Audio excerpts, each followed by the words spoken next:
think I'm going to try to use old boxes, and like I did with the Ekatan Zero picture frames, to make my dioramas sometimes, you know, the small ones that'll fit.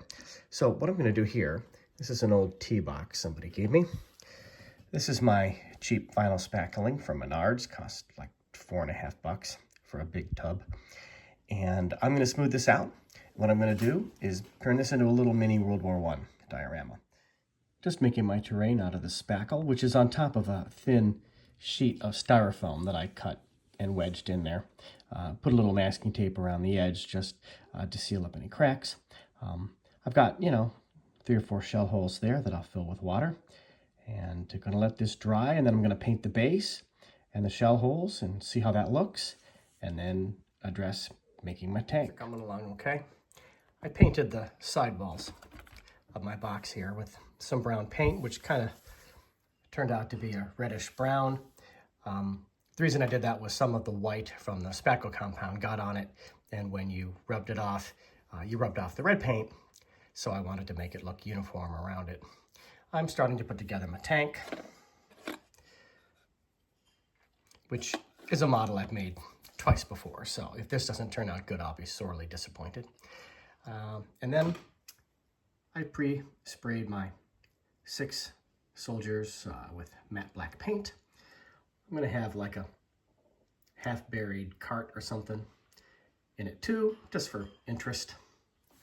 Still debating how much grass versus mud to put in here. My World War I trench diorama was basically all mud. That's how a place like Ypres or Passchendaele looked.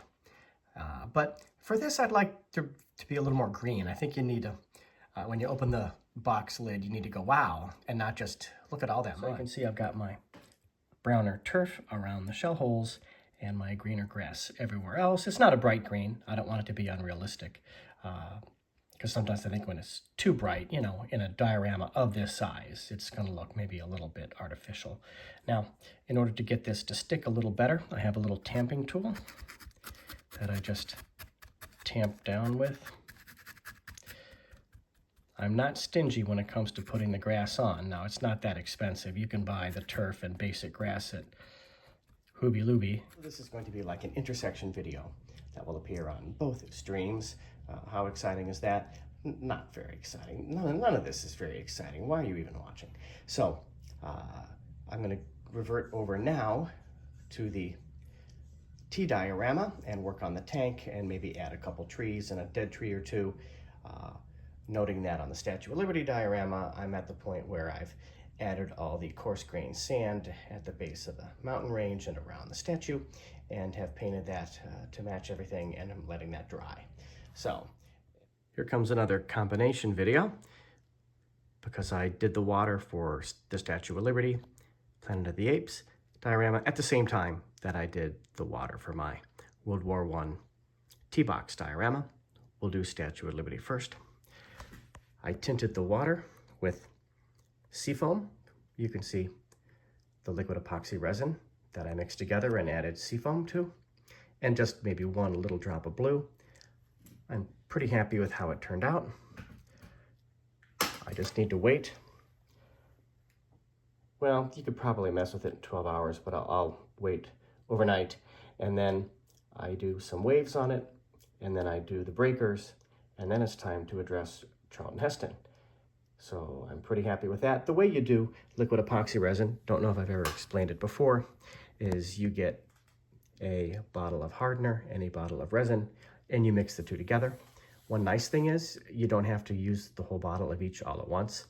You could do 1/3 of a bottle of each, and that is about what I did for this, and I had more than enough liquid epoxy resin, because you can see I've used some for this diorama, and I have that much left over. And then on the World War I added some olive green to make the water green, and I have that much left over. So if I want to top it off or change it or add a little bit, I have a little extra for a short period of time before it all starts to harden. I do wear gloves when messing with the liquid epoxy resin. Goodness knows what chemicals are in there, not the good kind. And Luckily, there does not appear to be any significant leakage around the masking tape. There shouldn't be any leakage on this in the World War I. So it's a matter now of just waiting and then continuing those projects when it hardens. Like I said, it'll be reasonably firm in about 6 hours, but I usually don't mess with it until the next day. Okay, so let's talk about the tank. This is a 1:72 scale MHAR Mark IV tank kit. It's the best tank kit I've ever had as far as fit goes. One big advantage is, maybe you can see at the bottom, there's 2 joins where the treads go together. Those I was able to glue, unlike most kits where I've actually had to staple them because they're made of a substance that you cannot glue. This kit you can glue, so that made it really easy. I just glued one join of the long piece and short piece together. I clipped those with an alligator clip, and then I wrapped the whole thing around, and then I did the second join with the alligator clip here. This piece wasn't in there at that time. Easiest kit I've had. Now, spray painting. I do not have an airbrush, but I'm able to get pretty good results, and I think you can tell this is a pretty good result with a rattle can, you know, like when you guys graffiti everything, you know, like underpasses and such. Well, that's the same kind of can that I use. You do have to be careful how you use it. I warm up the can in warm water or just put it on a floor vent if the heat is on. It doesn't get that hot. And you shake the hell out of it, and then you do really quick passes, like about 6 inches away, and you turn the tank 90 degrees. Well, there's a piece that'll need to be done again. And you go, and you turn it again, just like that. It's very easy. The big thing is don't put the paint on too thick. If you don't think it's thick enough, don't hold the nozzle down extra long because it'll start to puddle and pool. And just keep turning it around and just do another quick pass, you know. In some ways, you're not trying to spray on it, but kind of past it, if you know what I mean. In fact, with this one, let me get that out of the way before I re-glue it. On this one, I was even able to get these inside parts. I spray painted this tank with it already put together, except for the pieces stuck on top. And it worked out great. Since I got a nice even coat, and it's not very thick, you can see every detail, every rivet, which allows me to weather and detail it with that much more accuracy and intricacy. For the top, the first piece that has to go on is this water tubing thing, I think, probably from a water pump or something. And then, then you have to put this rectangular iron box on it. You have to do both of those things at one time because when the iron box is on, you can't put that other thing on. This thing needs to be angled slightly, so you have to do it in 2 steps. If you try to do it in 1 step, nothing is going to stay down. So right now I'm on the gluing the iron box in the perfect position step, and that's important because you're going to see this tank from above. So I'm happy with that. And then on this step, I'm going to glue that piece down with it being pushed over by something once I'm confident that the iron box is all the way on. I'm using Tamiya liquid cement for this.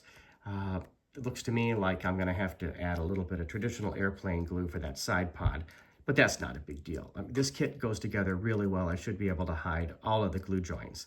If you can't, and I'm not even trying to hide this one here, there's a glue join inside that box. That's okay, because it's right on top of a panel that in real life would be made out of iron, or the rivets would be iron, so it's going to rust. So I can cover up any join there, any glue line with rust weathering. That's the one really nice thing about not making Formula One car models, which are the models I cut my teeth on, is that if you do dioramas, you can smear mud on an imperfection that you wouldn't be able to do if you were trying to display a pristine Formula One car. I like this a lot better. Also, Formula One cars, you have to use gloss paints. Rattle can gloss paints are harder to use, harder to get them on, so they look good. It's a bother. This is great. That's why I'm doing this exclusively. Maybe someday I'll post a couple of my Formula One models. I have a couple decent ones. But for now, it's tanks. Now, I'm no expert at weathering models, but I've learned a few things, I think. It will surprise no one to find out that I use a cheap and easy method to do this. First, I use cheap-ass black acrylic paint I bought from Hobby Lobby that I use for everything. Then I use Vallejo Rust Wash. Then I use another cheap Hobby Lobby acrylic paint. And then I use very carefully applied panel line black in only select spots, because if you use too much or you put it in the wrong place, you can't really rub it off very easily because it is oil-based. The other three are acrylic and much more forgiving. So the first thing I did was I added some black. How I do that, I take the cap off, I put a Q-tip in the cap, I go on an index card until there's hardly any showing, and then I can apply it sparingly wherever I want it. You do want to apply it on top of the decals because you can't weather it and then apply pristine decals on top of a weathered tank or airplane. It just looks dumb. After doing the black, I do the same with the rust wash, essentially on every panel that has a rivet line, because that's where a lot of the rusting occurred. And I do that. Then I do the brown to represent dirt, because World War I was fought on dirt and mud and grass and not on concrete. And so I carefully add some browns in areas where mud or dirt would have been thrown up onto the tank. And then lastly, very carefully apply panel liner in areas that I want to accent. Some of the rivet lines here, the little porthole slits, these things here, things like that. I added a little bit to this oil stain, but I mainly used the acrylic black for that. The end result is, I think, a pretty good looking weathered tank. This is the side that counts, what I call the hero side, the side that faces the viewer, since this is going to be in a box, a teabox. And this is the non-hero side, or the practice side, that I practice some techniques on.